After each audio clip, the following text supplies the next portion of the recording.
Hello and welcome.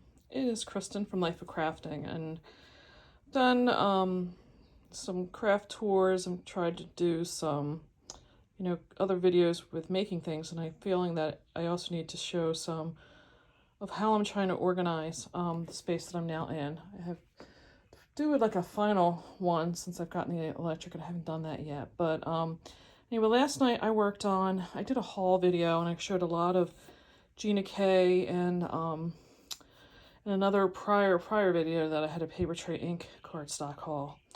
And I bought this pack that had the like 2 sheets of each, but then I bought a bunch of Gina K. So how I've been finding is I'm a crafter that needs things put away and out of my space as I'm constructing. Like I can't have it like around me. I've had to learn that about myself.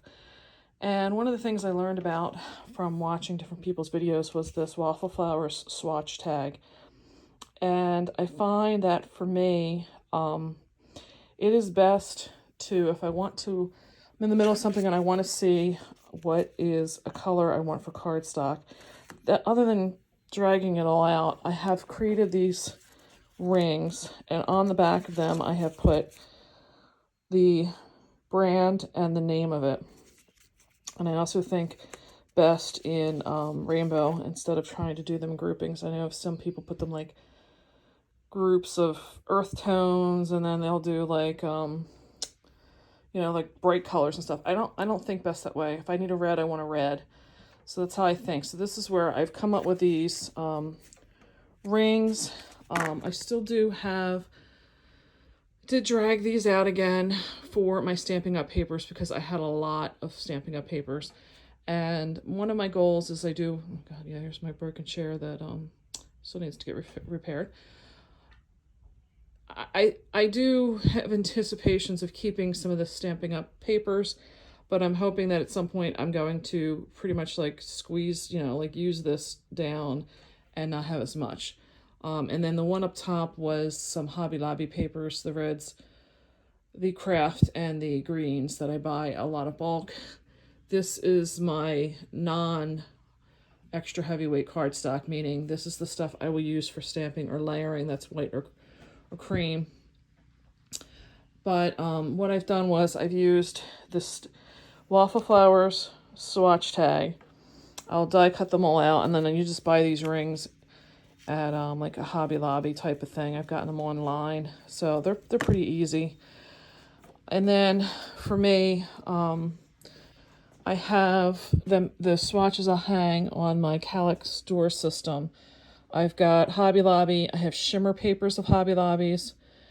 I've got Simon Says stamps. I bought one of those that was like a sample pack, like the paper tray ink. And then this was the that's the paper tray ink. And then the one that I'm going to be putting in here now is the Gina K. So if I'm needing something to match, it's easier for me to just come in here and start going and rambling through these than trying to go through all the different cardstocks and stuff. So I need to still do the Hobby Lobby in what I have. Honestly, I just went through their craft section one of their sale days, and I just bought like one of each color.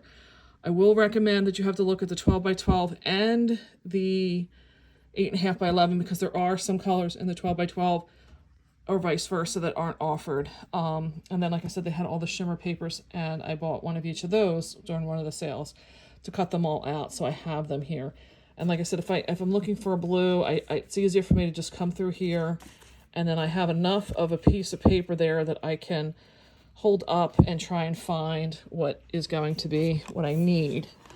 Close that door, and then what I do is I just cleared out this space, and this is how I did this. This is the ticket folders that Jennifer McGuire talks about, and what I did with these is I put them in there. I cut the end off. This is what I had all of my Stampin' Up! Papers in. But honestly, it just wasn't working for me. I like being able to see all their colors. Their colors I'm very familiar with as far as shading and stuff goes because I've worked with them for so long. So I really didn't need any samples of them. And, a lot of papers I'm trying to work through are Stampin' Up. So I already know, because of the way they label their stuff, exactly what papers I need, and I can just go get them. But ones that I'm working on that don't have colors that go with them, or I'm just going to come up with on its own, I am going to need other papers. And like I said, I'm trying to move away from them. So I am going to use for now, I am going to use the ticket holders. I did put something on the outside, so again, I can identify it pretty easily when I go over here, and I don't have to keep scrambling through all of them.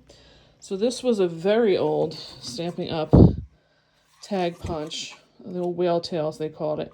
I bought that off of eBay a while ago, and it has been very handy for a lot of different projects like this. So I just stapled it on the end. I have my brand names up top, and then I put the name of the cardstock down below. And again, I have them in rainbow order, so when I get to the end of this one, I'm done with Simon Says Stamp. And wait, then I have like my paper tray, and I have my Gina K. So it's going to be easy for me to flip through. I have worked in an office where we had, a lot of filing. I'm used to being in this kind of capacity where you're sorting files this way. So this is very commonplace for me. Obviously, this will grow as I'm needing to buy it, but for now, I feel like this system is the one that's going to work for me. So that is my cardstock organization as of May 2022. We'll see where we go with this. Have a nice day. Hope you find some inspiration in this. Maybe something you could use in your own cardstock storage. So love to hear about it. Let me know what you think. If you're using this system, is there something better that I could be doing that you're doing? I'd love to hear. So I appreciate it. Bye.